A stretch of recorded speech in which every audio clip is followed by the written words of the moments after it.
Hi, my name is M.K. McDaniel. My friends call me Kathy, and I am the author of a memoir, Misfit in Hell to Have an Expat. It describes my life before, during, and after a distressing near death experience. I was a cradle Catholic. My folks were Catholic. I always went to Catholic schools, taught by the nuns and the priests, went to church every Sunday. I believed everything that I was taught. Now I have come to believe that I was misinformed. When I was 53 years old, I was asked by my best friend to please accompany him to Seattle because he had leukemia. There was a certain research hospital. He had to have two caregivers, and I was going to be one of them. So I left California, went to Seattle, Washington, found us a place to live just a couple blocks from the hospital and settled in. We were told it would be 2 or 3 months we'd be there. Well, 8 or 9 months later, we were still there. He had become better. He would get worse. The other caregiver had broken her foot, and now I was taking care of her too. This was around the clock duty. He would start bleeding from the nose in the middle of the night, and we'd have to take him over to the emergency room. He'd be in the hospital for a week, and then we'd bring him home. This really took a toll on all of us. And then in November, he died. I was mentally and physically, emotionally and spiritually spent. There was nothing left. I went to a program, a singing program with a friend, a guy I was dating while I was up in Seattle.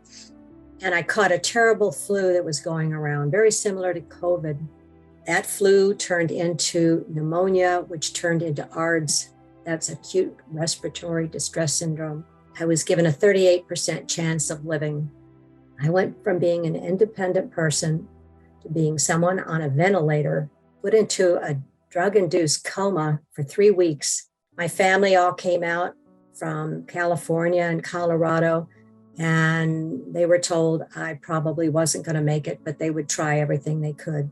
This was 23 years ago, and they didn't have the technology. They were experimenting on the likes of me.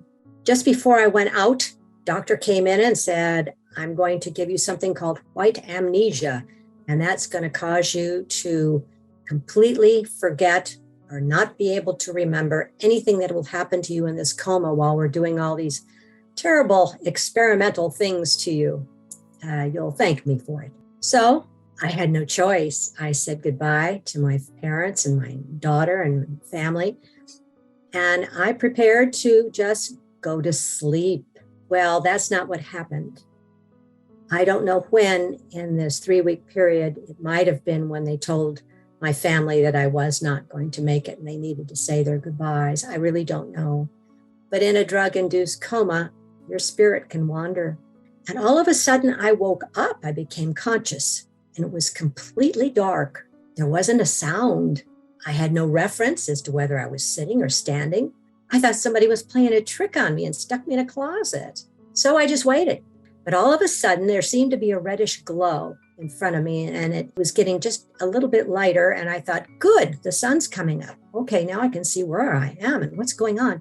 But as it got lighter, it became very foggy and swirling around. I couldn't see through it. It became uncomfortably warm. I smelled something terrible. And then I started hearing shriekings and moaning coming out of this fog. I said to myself, this can't be good. Then all of a sudden, out of this fog came this booming voice that said, do you know where you are? And I said, I hope I'm wrong, but hell? And the voice boomed back with this maniacal laugh. I was freaked. I didn't care what happened to me. I had to get away from that thing. So I turned and I ran into the darkness. All of a sudden, it became light. And as I looked around, terribly confused, where had I been? Where was I now? I saw this huge city, but there had been an atomic bomb, aliens. I couldn't figure it out. The buildings were all falling over and on fire. The windows were blown out. There was big chunks of concrete everywhere with rebar sticking out of them. There was screaming and yelling and fires. I was terrified. I sought to find a place to kind of tuck myself in so I could get my wits about me. it became obvious that I was in serious danger. There were funny noises, a scuttling metallic noise like a giant spider or a tank. And then there was a group of people that seemed to come out of the darkness and come toward me. They didn't talk. They were in rags. They didn't get too close. And one of them said, "We are all alone here." I thought, oh, well, I better find another place to be. So I took a chance and I ran out into the rubble and I tried to climb this concrete wall. But as I got to the top, my fingers started slipping down and I fell backwards into the darkness. Boom, the lights came up. Now I was somewhere else. When I looked ahead, it looked to me like a movie set. There was a stage, and on the stage there was like beauty parlor chairs, all canted and crooked, and mirrors that also were weird, like a house where they have the haunted house and everything is spooky and weird. But then I saw somebody I knew was a relative of mine and a person that you had to be careful around. She was very cautious about looking good all the time, and that could be okay, even if you were a little snarky on the inside, as long as you looked good. Well, I was glad to see a familiar face, so I thought I would go talk to her. So I went to this set, and she says, "Oh my gosh, you look awful. Get up here and I'll fix your hair and your makeup." I climbed up into a chair and I said, "No, you don't understand what's going on here. There's something very weird." She says, "No, if you look good, it'll be all right." She had two of her friends there who were also very good looking and always impeccably dressed. So when I said that, they all started laughing and then laughing really, really mean. And they wouldn't stop laughing. And it made me mad. So I just got off of that stage and I walked into the darkness. The next thing that happened is the lights went out and up they came. This time I had to look up because there was a demon standing there. People say, "How do you know that was a demon?" Well, if you've never been to Australia and you saw a kangaroo go by, you'd say that's a kangaroo. Well, this was a big, ugly looking kind of not even a person. It's like a, I don't know, Yeti, I guess, with a ratty outfit on, with a big stick. And I looked up and I looked back and I thought, oh, golly, what's this? And he says, "Do you want to get out of here?" And I said, in perfect English. And I says, "Yes." And he says, "Okay, I can see to it that you get out of here." And I says, "Great." And he says, "One job. I got one job for you." And I said, all right, that's kind of weird, but sure, what is it?" And he waved his hand. And when he did, the lights came up behind him. And as far as I could see was a field of blackberry bushes with the big canes that overlapped one another, with the thorns 1.5 inches long. And I looked at this huge field and I got a bad feeling. He says, "All you got to do is cut down all those brambly bushes and I'll see that you get out of here." Now, I am from Washington and there's a lot of blackberries up here. And I know it would have taken me years with equipment and gloves and sharp scissors and all of that stuff to get that done. But I thought, well, I got no place else to go. Sure, give me a chance. So he handed me these paper cutting scissors that you give children when they go to kindergarten. And he laughed. I thought, oh, that's not a nice guy here. But I yanked the scissors from him and I tried to scoot down as far as I could get. And I was getting all scratched up. And I started gnawing on one of these canes until it finally came loose. And I turned to kind of put it behind me so I could get to the next cane. But when I turned around, it grew back right in front of me. The demon started laughing. And I wasn't going to give him any pleasure in this. So I just went back to cutting. And then it went dark. And then the lights came back. I was walking on a road. And I thought this was probably a good thing because it was flat. It was just gravel and dirt as far as you could see, any direction. And way in the distance, there was a horizon with that reddish glow. But no trees or bushes or signs or anything, just a road. I thought, well, at least nobody's going to sneak up on me. I can do a 360 here and I can walk. Well, I walked and walked and walked and walked and walked. Later, I learned that in eternity, there is no time. So this is why it seemed eternal that I was on that road at this time. I walked and walked And then finally, I started smelling something, but it smelled good. And I thought, oh, I don't know how long I've been here, but I'm tired and I'm hungry and I'm thirsty. And maybe somebody up there is cooking and I can get something. Again, I had no idea where I was. This was just my reality, and I was making the best of it. I came to a bend in the road, and on one side, there was a man sitting in a chair, which I thought was strange. And on the other side, oh my gosh, there was all these tables laden with food. Oh, and they smelled so good, from desserts to entrees to salads and everything. And there was this woman furiously fixing things and setting out dishes and making sure everything was ready. And I noticed again, it was a relative of mine. See, when I was down there, I never believed I was dead. I never felt dead, just confused. So I kept going. There was nothing else I could do. I asked her, please, could I have just a small plate of anything you got too much of and a glass of water? I'd really appreciate it.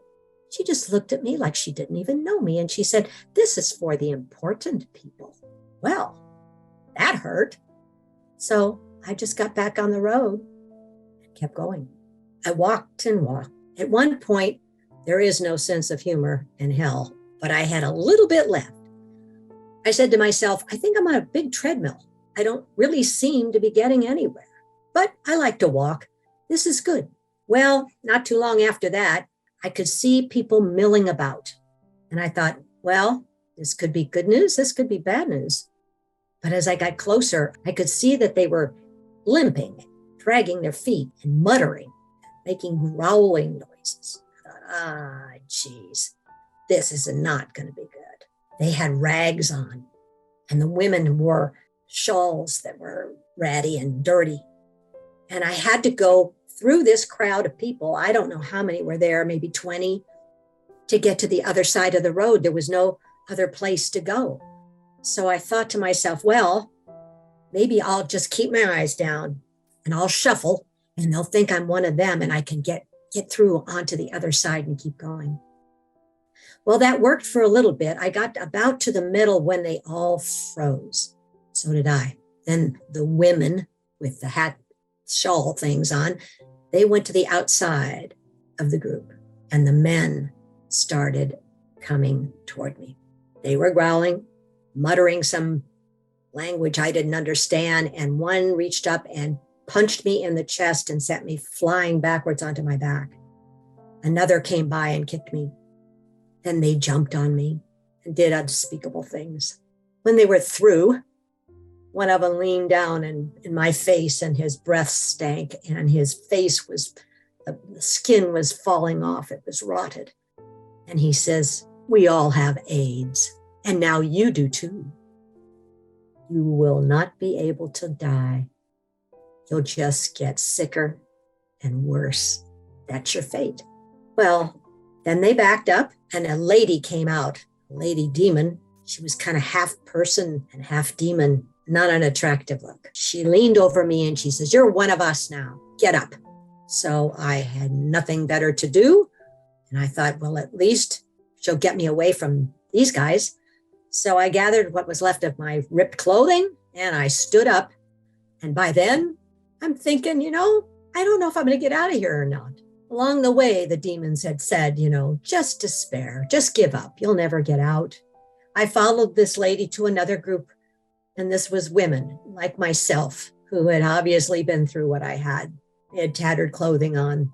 Their eyes were down. They were weeping.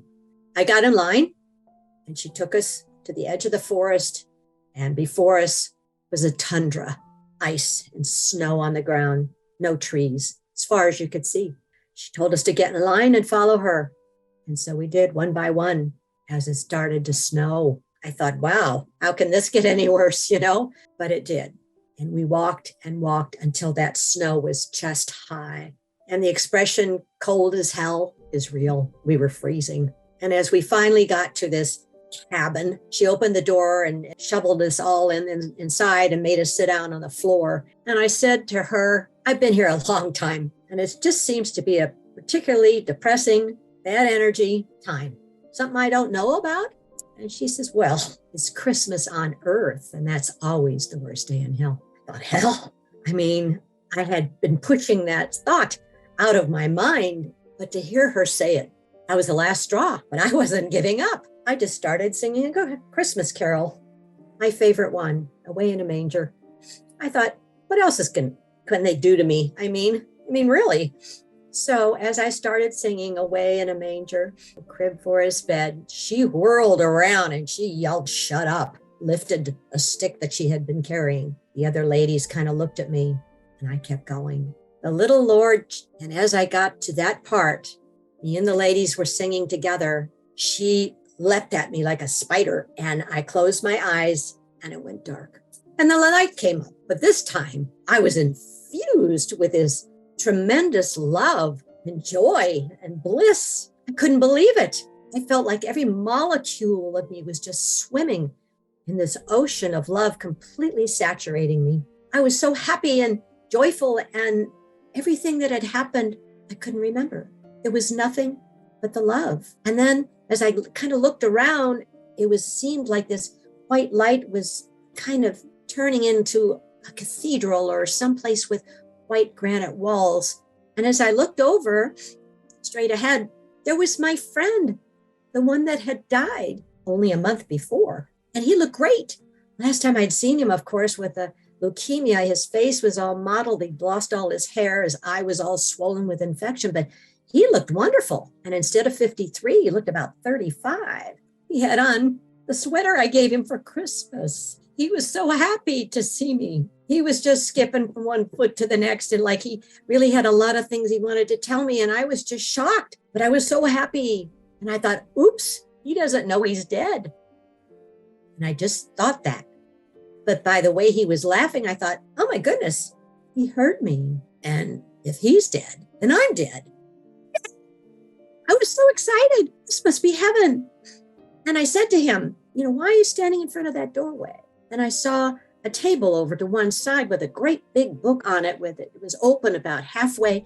And I thought he was showing me something in that book. What was it? But he started walking toward me and I was excited. And he said, now, Mary Kay, you've got too much left to do. What? I said, no, they were throwing me out. And I said, no. And he just smiled and boom, I was gone. But this time it was like in a meadow and there was a stream. And I figured later on when I'd had time to think about this whole thing, God was probably giving me a timeout because I was angry and he wasn't going to send me back in that condition. So I walked along this stream, which was going downhill, and it was lovely. And I met this lady there and she spoke a language I didn't really understand. It sounded Scandinavian, but she gave me this beautiful handmade quilt, small one. And I said, thanks, and she motioned, still talking in some language, to go down further down the stream. So I put the quilt over my shoulder and walked down the stream. It really was lovely. Another lady was there. She was sitting in a rocking chair. And she waved and I waved and she starts talking in this language and she hands me, these were like trousseau items, that you would get when you're going to become a bride. And she gave me a little nighty thing with lace on it. And I thought, oh, thanks. Threw it over my shoulder, kept walking. The final lady gave me another pretty lacy gift and then a piece of paper that she said in English, be sure and give this to my boyfriend's name. And tell him you must live together. And I thought, can this get any weirder? Sure. So I took that piece of paper in my hand and then boom, it went dark. And oh yeah, the lights came up and they were way too bright. And there were all these people milling around. And I thought, oh no, the zombie people are back. But then one of them said, oh, Mom's awake. The other one says, oh my gosh, she's back. And I thought, who are these people and what's going on? Why can't I move? Why can't I talk? And they gathered all around me and said, now, Mom, my daughter says, you've been really, really sick. We didn't think you were going to make it, but you're back. And we prayed. Oh, we had a prayer chain going around the world. And I thought, oh, you terrible people. Is this the reason I got thrown out of heaven? But I couldn't talk. I had, of course, the trach was still inside me and I had dwindled down to 86 pounds because of just being fed in a nasal tube. So I had no muscle mass left. I couldn't move anything. The doctor came in a couple days later to examine me. The only thing I could move was one finger, and I could blink. That was it. So here I am with this message reverberating, you've got too much left to do. And I thought, I can't even breathe by myself. How am I going to get all this stuff done so I can go back to heaven? Well, I had been in the coma for almost 3 weeks. I was there a month, and I finally got to go home. I was very depressed. I was still haunted by the demons. I was unsure of what the hell that was all about. How did a good Catholic girl like me get thrown in hell? And nobody wanted to hear my story. They got too upset. That's depressing. That's weird. Why were you in hell anyway? What'd you do that we don't know about? So I started writing. I just would write it out as much as I could think of. And then I would put it into a drawer thinking if I could just get this out of my head, I'll be sane and I could start to have my life back. It took me 10 years to find a group called IANDS, the International Association of Near-Death Studies. So we each bring back just like a little puzzle piece when we come, and then you get to share your puzzle piece and we get a better picture of what was going on there. What I understand now is that we are all part of God. I mean, our souls are part of God. And what I learned was that God is all loving, all forgiving, and would never condemn anybody. Anything that I was taught about God sending people to purgatory or to hell is not true. I believe that we choose to come down here and learn things. I've learned patience. I've learned all kinds of things that I wanted to learn. And so now I'm certain that I went to that place, for want of a better word. It was a manifestation that I had because I believed I would. So there's been a lot of changes in the way I think and feel and believe. And if a person is open to it, I'll be happy to tell them about it. I don't force my opinions on anybody. Everybody's chosen their own life and what happens to them. It's a wonderful thing to know you're not a victim anymore. When things happen to me, I now say, I planned that. What was I hoping to learn? It makes life a lot easier. I feel a lot freer. I know I'm going to go home. And so I'm just here to share my story and hope it helps you. Thank you.